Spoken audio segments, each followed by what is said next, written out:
সংখ্যালঘু সেলের আমি সহসভাপতি। আমি এই শহরেরও মাদারের সহসভাপতি। আমি নদিয়া উত্তর সাংগঠনিক জেলারও মাদারের সহসভাপতি। প্রস্তুতি পর্ব তুঙ্গে একেবারে। আমরা এই 21শে জুলাইয়ের প্রস্তুতি সেরেই ফিরলাম।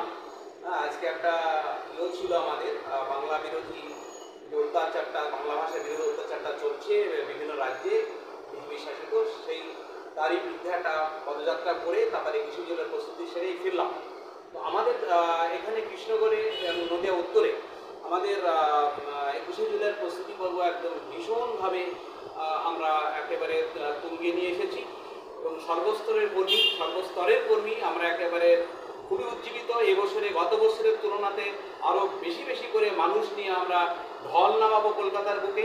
কলকাতার রাজপথ জনস্রোতে পরিণত হবে আমরা বিশ্বাস করি, কারণ 69টি প্রকল্প যেভাবে মানুষের ঘরে ঘরে পৌঁছিয়েছে এবং সার্বিক যে উন্নয়ন পশ্চিমবঙ্গে ঘটেছে তাতে মমতা ব্যানার্জির মানুষের একেবারে ঘরের রান্নাঘরে ঢুকে গেছে, মানুষের মনের মধ্যে ঢুকে গেছে। মানুষ বেশি করে এবারে 21শে জুলাই কলকাতার রাজপথে সবাই জামায়াত হবে, এই বিশ্বাস আমাদের আছে।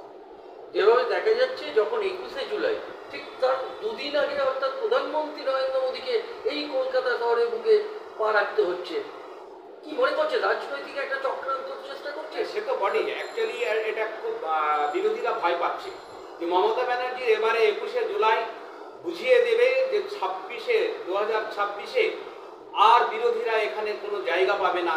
সুতরাং এদের এই সমাবেশটাকে কোনোভাবে লোক কমানো যেত, তাহলে হয়তো মানুষ ভাবতো তাহলে কি মমতা ব্যানার্জির জনসমর্থন একটু কমে গেছে, এই ভাবনা নিয়ে বিরোধীরা এটা করার চেষ্টা করছে। কিন্তু তাতে কোনো লাভ হবে না। আরও বেশি করে আমাদের কাছে এটা একটা চ্যালেঞ্জ যে আমরা আরও বেশি করে মানুষ, গতবারের তুলনাতে যতটা মানুষ নিয়ে গেছিলাম তার চাইতে প্রতিটা জেলা থেকে আরও ডবল মানুষ আমরা নিয়ে যাব, কোনো অসুবিধা হবে না। বিরোধী দলনেতা শুভেন্দু অধিকারী যেভাবে মাননীয় মুখ্যমন্ত্রী মমতা বন্দ্যোপাধ্যায়কে একভাবে কটু কথায় আক্রমণ করে যাচ্ছে, দেখা যাচ্ছে যে কখনো উনি বলছেন যে 500,000 টাকার জন্যে মহিলারা ভোটের আগে ভিক্ষা নেয়, আমরা যদি 2026-এ ক্ষমতায় আসি তাহলে আমরা 3,000 টাকা আমরা ভাতা দেবো। কি বলবেন আজকে আপনি? দেখুন, অন্যান্য তো বিজেপি শাসিত অন্যান্য রাজ্যগুলো আছে, সেখানে তো কই ভাতাটা দেয় না, লক্ষ্মীর ভাণ্ডার তো সেখানে দেয় না। আজকে মমতা ব্যানার্জি 69টি প্রকল্প, বিশেষ করে লক্ষ্মীর ভাণ্ডার, যেটা মেয়েদের মন পুরো কেড়ে নিয়েছে। আজকে আমাদের মা বোনেদের কাছে কোনোদিন কোনো পয়সা থাকতো না তাদের হাতে, মাসটি গেলে 1000 টাকা পেয়ে যাচ্ছে। SC ST কমিউনিটির মেয়েরা 1200 টাকা পাচ্ছে। এটা মেয়েদের কাছে একটা খুব বড় প্রাপ্তি। আজকে স্বামীদের কাছে তাদের হাত পাততে হয় না। স্বাভাবিকভাবেই মেয়েদেরকে আর মমতা ব্যানার্জির কাছ থেকে দূরে সরানো যাবে না, যে ধরনের প্রলোভনই দেখাক না কেন। দেখা যাচ্ছে যে আপনার যেখানে শুভেন্দু অধিকারী 2026 ইলেকশনের আগে বলছে হিন্দু ভাই, নতুন রাজ্য সভাপতি অর্থাৎ শ্রমিক পর্চা আসার পরে বলছে হিন্দুও চাই মুসলিমও চাই, আবার মা কালীকেও চাই। করবেন আজকে আপনি কোন দিকে যাচ্ছে রাজনীতির মোড়? দেখুন, বিজেপির রাজনীতি তো একটা বিভেদকামী একটা রাজনীতি ওরা করে, বিচ্ছিন্নতাবাদী একটা রাজনীতি করে, যে মানুষে যে বিভেদটা করার চেষ্টা করে, যে রাম রহিম আমরা যেভাবে সহাবস্থান নিয়ে ভারতবর্ষে বাস করি, বিশেষ করে আমাদের এই বাংলায় আমরা হিন্দু মুসলিম জৈন খ্রিস্টান যেভাবে মিলেমিশে বাস করি, সেই নজরুলের সেই কথা, হেথা মন্দিরেতে ঘণ্টা বাজে মসজিদে আজান, ভাইয়ে ঘর বেঁধেছি হিন্দু মুসলমান, এই সম্প্রীতি নিয়ে এখানে বেঁচে আছি আমরা এবং এই সম্প্রীতি নিয়ে এখানে আমরা থাকতে চাই। সুতরাং কোনো বিভেদকারী শক্তি যতই ধর্মের বেড়াজাল এখানে টানতে চাক না কেন, ধর্মের তারা পাঁচিল তুলতে চাক না কেন, সেই পাঁচিল ভেঙে দুমড়ে দেবে বাংলার মানুষ। এই বাংলা রবীন্দ্রনাথের বাংলা, এই বাংলা নজরুলের বাংলা, এই বাংলা আতঙ্কিনী হাজরার বাংলা, এই বাংলা স্বামী বিবেকানন্দের বাংলা। এখানে ধর্মীয় বিভাজন চলবে না, মানুষ সেটা মেনে নেবে না। তাই নজরুলের সেই কথাই এখানে প্রতিফলিত হবে। এসো ভাই হিন্দু, এসো মুসলমান, এসো বৌদ্ধ, এসো খ্রিস্টান, আজ আমরা সব গণ্ডি কাটাইয়া, সব সংকীর্ণতা, সব মিথ্যা চিরতরে পরিহার করিয়া প্রাণ ভরিয়া ভাইকে ভাই বলিয়া ডাকি। আমরা হিন্দু মুসলমান জৈন খ্রিস্টান সব একসঙ্গে ভাই বলে কাঁধে হাত দিয়ে এই বাংলাকে আমরা রক্ষা করব। কোনো বিভেদকামী শক্তি আমাদের মধ্যে কোনো বিভাজন তৈরি করতে পারবে না। আচ্ছা, যারা দেখা যাচ্ছে বর্ষাকাল এসেছে, তো আপনাদের এই কৃষ্ণনগরে আপনার অঞ্চলে ডেঙ্গু ম্যালেরিয়ার জন্য আপনারা কি করছেন? বর্ষাকালে আমরা এটা পৌরসভার অধীনে। আমরা পৌরসভা থেকে আমাদের ডেঙ্গু কন্ট্রোল টিম আছে, প্রত্যেকটা ওয়ার্ডে ওয়ার্ডে ডেঙ্গু কন্ট্রোল টিম আছে। আমরা তাদেরকে দিয়ে ড্রেনে ড্রেনে আমরা যে মশা মারার যে তেলটা সেটা আমরা দেয়া করাচ্ছি, সেটা একেবারে বৈজ্ঞানিক পদ্ধতিতে, যেটা আজকে দিলে আবার 15 দিন বাদে দিতে হবে, সেইভাবে দেয়া করাচ্ছি। ড্রেনগুলোকে পরিষ্কার পরিচ্ছন্ন রাখছি, কোথাও জল স্ট্যাগন্যান্ট যাতে না হয়ে যায়, জমে না থাকে, সেগুলোর দিকে তীক্ষ্ণ নজর রাখছি।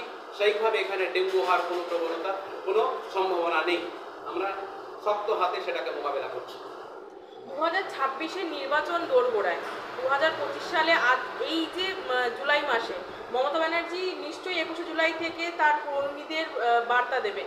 কি মনে করছেন, নতুন জয়েনিংয়ে নতুন মুখ কি দেখা যাবে এবার? 21শে জুলাই নিশ্চিতভাবে আমরা সারা বাংলার সর্বস্তরের তৃণমূল কর্মীরা আমরা সেখানে গিয়ে হাজির হচ্ছি। আমাদের কাজ হচ্ছে যে আমরা নেত্রীকে দেখাতে চাই সারা বাংলার মানুষ আপনার সঙ্গে আছে। আমরা কলকাতা রাজপথ আনাচে কানাচে ভরাট করে দেব, কোথাও 1 ইঞ্চি ফাঁকা থাকবে না। এবং একেবারে কল্যাণী থেকে, এদিকে কল্যাণী থেকে একেবারে শুরু করে কলকাতা পর্যন্ত সব ছেয়ে থাকবে মানুষে, মানে অতদূর পর্যন্ত পৌঁছানোই যাবে না, এত লোক হবে।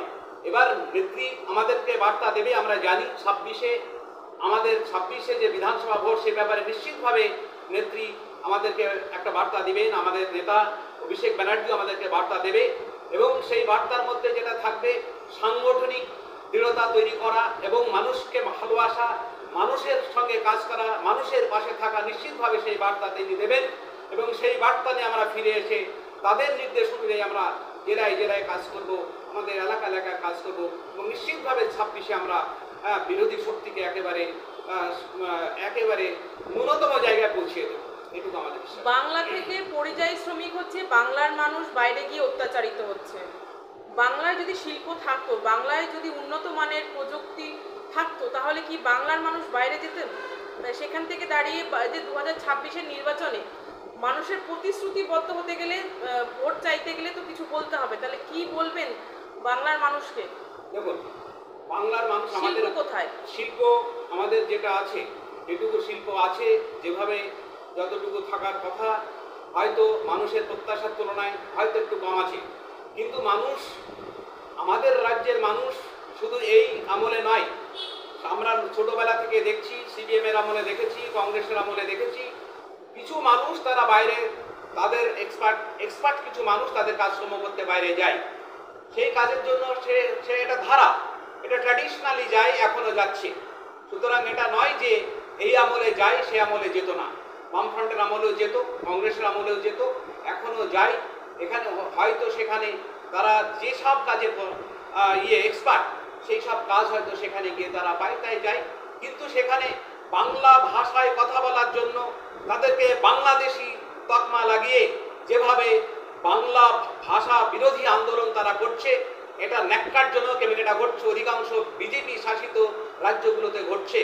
এবং আমরা সত্যিই খুবই মর্মাহত যে আমরা তো সবাই ভারতীয়, ইউনিটি ইন ডাইভার্সিটি, বৈচিত্র্যের মধ্যে ঐক্য, এটাই আমাদের ভারতবর্ষ। নানা ভাষা, নানা মত, নানা পরিধান, বিবিধের মাঝে দেখো মিলন মহান, এটাই তো আমাদের সৌন্দর্য, এটাই আমাদের ঐতিহ্য। অথচ আমরা দেখছি ওরা বলছে ওরা বাঙালি। কেন? আমাদের বাংলাতে তো প্রচুর বিহারি মানুষ আছে, পাঞ্জাবি মানুষ আছে, উড়িয়া মানুষ আছে, অনেক ধরনের বিভিন্ন রাজ্য থেকে মানুষ আছে। কই আমরা তো কখনো ভাবি না যে ওরা বিহারিরা এখানে কেন চায়ের দোকানগুলো সব করবে, কেন তারা রেলগুলোকে সব কন্ট্রোল করে তারা। কই আমরা তো কখনো কিছু বলি না, আমাদের মধ্যে সেই ব্যাপারটা নেই। কারণ এই কারণেই থাকা উচিত নয়। সর্বোপরি সবাই তো আমরা ভারতীয়। United we stand, divided we fall. Unity is strength. আমাদেরকে একসঙ্গে থাকতে হবে, সারা ভারতবর্ষের মানুষ সকলকে একসঙ্গে থাকতে হবে। হতে পারে আমাদের মধ্যে ভাষাগত পার্থক্য থাকবে, জাতিগত, ধর্মগত পার্থক্য, সম্প্রদায়গত পার্থক্য থাকবে, অভ্যাসগত পার্থক্য থাকবে, থাকতেই পারে। কিন্তু তার মধ্যে সবচেয়ে বড় যেটা হচ্ছে ইউনিটি ইন ডাইভার্সিটি, বৈচিত্র্যের মধ্যে ঐক্য। সুতরাং তারা সেটা মানছে না। সংবিধানে তো কোথাও বলা নেই যে এক রাজ্যের মানুষ এক রাজ্যে কাজ করতে পারবে না। সুতরাং তারা সংবিধান বিরোধী কাজকর্ম করছে বলে আমি মনে করি। দেখা গেছে যে 2026-এর আগে যখন মুকুল রায় যখন দলত্যাগ করেছিলেন, তখন উনি একটা গিমিক দেখিয়েছিলেন, লাল ডায়েরি। শুভেন্দু অধিকারী বিরোধী দলনেতা হয়ে সেখানে বলছেন যে ভাইপো গ্যাং, যেভাবে 26-এর আগে মানুষের ভেতরে একটা উশৃঙ্খলা করার চেষ্টা করছে, আপনি কি মনে করছেন যে আজকে ভোট ব্যাংক কোন দিকে আপনার এগোচ্ছে? না, ভোট ব্যাংক আমি মনে করছি ক্রমশ মানুষ আমাদের তৃণমূলের দিকে এগোচ্ছে, আরও বেশি বেশি করে মানুষ আমাদের দিকে এগোচ্ছে। মানুষ অপপ্রচার তো করবেই। আপনারা 26-এর ভোটেই দেখবেন আরও বেশি সংখ্যক বিরোধীরা যত সিট পেয়েছিল তার অর্ধেক সিট পাবে কিনা সন্দেহ আছে, এটা আমার বিশ্বাস। মানুষ আরও বেশি বেশি করে টিএমসির দিকে ঝুঁকছে এবং আমরা গল্পের ছলে মেয়েদেরকে বলি, তোমরা কি এবার কাকে ভোট দেবে? কেন এ প্রশ্নটা কেন করছো? আমরা তো কখনো আমাদের লক্ষ্মীর ভান্ডার এর নামে যে টাকা 1,00,000 টাকা করে প্রতি মাসে, এটা কোনোদিন কোনো সরকার ভেবেছে? সুতরাং আমাদের মাথার মধ্যে অন্য কোনো ভাবনা থাকবেই না।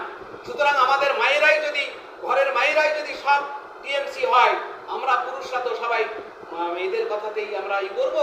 নিশ্চিতভাবে মেয়েদের এই ভাবনা চিন্তাকে আমরা স্বাগত জানাচ্ছি এবং আমরাও এই রাজ্যে অত্যন্ত সাম্প্রদায়িক সম্প্রীতি নিয়ে বসবাস করছি।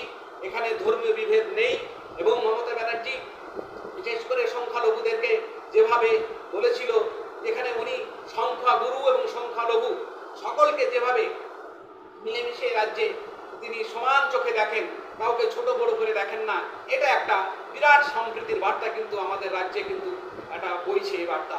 সুতরাং আমরা সর্বস্তরের মানুষ খুব খুশি, হিন্দু মুসলিম খ্রিস্টান সবাই। আচ্ছা দাদা, দেখা যাচ্ছে তৃণমূল মধ্যে কিছু নতুন পুরনো নিয়ে যন্ত্র, হ্যাঁ, এটা নিয়ে কি বলবেন? এই না, নতুন পুরানো দেখুন, পুরাতন যারা তারা অভিজ্ঞ মানুষ, তারা খুব প্রাজ্ঞ, তাদের অভিজ্ঞতাকে নিশ্চিতভাবে কাজে লাগাতে হবে এবং যারা নতুন তাদেরকেও তো জায়গা করে দিতে হবে, নতুনদেরকেও তো তাদের সেই অভিজ্ঞতা কিছু দান করতে হবে এবং নতুনরাও তো আস্তে আস্তে তারাও তো ভিড় জমাবে।